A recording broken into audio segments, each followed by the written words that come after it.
Ada banyak beberapa. Yang pertama yaitu konsep inti budaya positif dan nilai-nilai kebajikan universal. Sedangkan yang kedua, teori motivasi hukuman dan penghargaan. Lalu yang berikut tentang konsep inti budaya positif. Konsep inti budaya positif yaitu yang pertama perubahan paradigma belajar. Kita mau menerapkan dalam hal ini yaitu paradigma belajar kita yang akan kita jalankan di lembaga kita ini. Terus yang berikut disiplin positif. Disiplin positif inilah yang kita mau terapkan kepada siswa maupun rekan guru semua yang ada di lembaga kita ini. Yang ketiga yaitu teori motivasi, hukuman dan penghargaan. Lalu yang keempat, segitiga restitusi. Terus yang kelima tentang keyakinan kelas. Yang berikut yang keenam yaitu kebutuhan dasar manusia. Dan yang ketujuh posisi kontrol. Dari semua konsep inti budaya positif ini ada kebagian yang mana yang kita akan jalankan di dalam lembaga kita ini bersama dengan siswa maupun dengan orang tua. Terus yang berikut tentang perubahan paradigma pembelajaran. Kita menerapkan di sini pembelajaran berdasarkan prinsip pembelajaran berdiferensiasi sehingga murid belajar sesuai kebutuhan yang mereka masing-masing. Karena apa? Karena siswa itu menurut pemikiran Ki Hajar Dewantara yaitu siswa itu sebagai lembar kertas kosong. Dia datang dari rumah tidak punya apa-apa, terus ketika tiba di sekolah bagaimana langkah kita dulu untuk memberikan pembelajaran mereka berdasarkan prinsip pembelajaran berdiferensiasi sehingga murid itu belajar sesuai dengan mereka punya kebutuhan, kemauan. Disinilah yang kita akan terapkan di dalam kelas kita masing-masing. Kita tidak boleh patokan kepada mata pelajaran atau materi yang kita ajarkan, tetapi kita mau menggali bagaimana minat belajar siswa itu sesuai dengan bakat dan kemauan mereka, cara belajar mereka seperti apa. Terus yang berikut tentang disiplin positif. Nah, disiplin positif itu merupakan salah satu cara penerapan disiplin yang bertujuan untuk menumbuhkan kesadaran serta memperdayakan murid tanpa imbalan, penghargaan atau rewel dan ancaman atau hukuman kepada mereka. Jadi ketika siswa itu melaksanakan atau melakukan pelanggaran, bagaimana tindak tanduk kita sebagai guru di dalam kelas maupun di dalam lingkungan sekolah.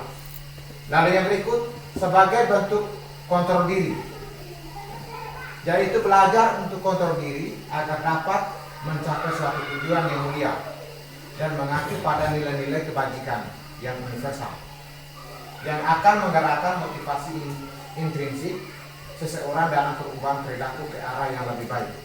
Yang ketiga, Terus kesenangan siswa. Ketika kita sudah melakukan dari poin 1, 2, dan 3, pasti siswa merasa senang dengan kita. Dia tidak akan menjauh dari kita. Lalu yang ketiga, penguasaan. Dan yang berikut tentang penguasaan atau prolet. Di sini ada 5 poin posisi kontrol. Nah, yang paling pertama itu 5 posisi kontrol yang yakni. Yang pertama, menghukum. Yang kedua, membuat rasa bersalah. Yang berikut, teman. Lalu yang berikut, pemantau. Dan yang terakhir, sebagai manajer. Kita semua yang ada sebagai tenaga pendidik di sekolah kita ini, yang paling pertama itu yang di bawah ini. Yang paling kita ini di bawah, kita sebagai manajer. Jadi supaya kita bisa menjadi sebagai manajer, kita harus mencakupi 4 poin di atas. Di situ. Lalu yang berikut tentang posisi kontrol manajer, inilah yang diharapkan untuk seorang pendidik bisa diterapkan dalam pembelajaran sekolah kita. Yang pertama, dalam posisi ini kita guru berbuat sesuatu bersama dengan murid. Mempersilahkan murid mempertanggungjawabkan perilakunya mereka masing-masing. Ketika mereka melaksanakan pelanggaran ataupun hal baik yang mereka sudah buat, dari situ kita menggali kembali. Lalu yang berikut, mendukung murid agar dapat menemukan solusi atas permasalahannya sendiri dan bagaimana memperbaikinya. Ketika siswa itu melaksanakan pelanggaran yang sudah disepakati di kesepakatan kelas maupun aturan-aturan yang ada di lembaga kita ini. Ketika siswa itu sudah melanggar, bagaimana langkah kita itu? Kita yang paling apa? Kita mendukung murid agar dapat menemukan solusi. Kita mencari solusi bersama dengan siswa.